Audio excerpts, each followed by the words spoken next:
Out of the weeks of chaos following Brown's killing by Ferguson police officer Darren Wilson, emerged a set of demands from activists who called for action and institutional reform from both local and national government officials. And over the last year, some of their agenda items have been realized through meaningful changes in Ferguson. Others remain unaddressed. Last hour, we talked about one of the biggest check marks on their list, the demand for the Department of Justice to investigate the shooting and broader claims of police civil rights violations. The report effectively ended hopes of one of the movement's most immediate demands for the prosecution of Officer Darren Wilson. After a grand jury decided against indictment, the DOJ concluded that he was not in violation of any federal civil rights laws.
In January, New York Times columnist Nick Kristof offered advice to hashtag Black Lives Matter activists via a tweet saying activists perhaps should have focused less on Michael Brown, more on shooting of 12-year-old Tamir Rice in Cleveland.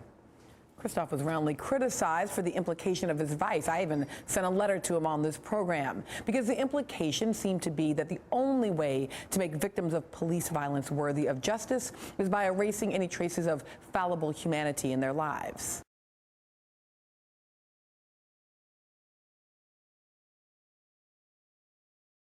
And Jonathan, one of the things you write is that what the Justice Department found made you ill. Why don't you explain? Well, there were three things that made me ill. One was reading there in black and white that Michael Brown and Darren Wilson fought inside the officer's SUV.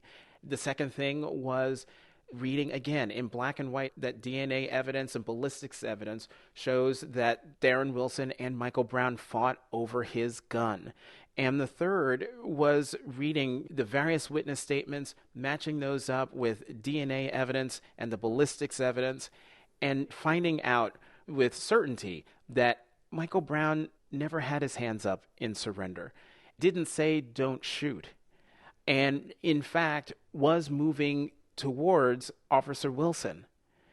Putting all of that together is what made me ill.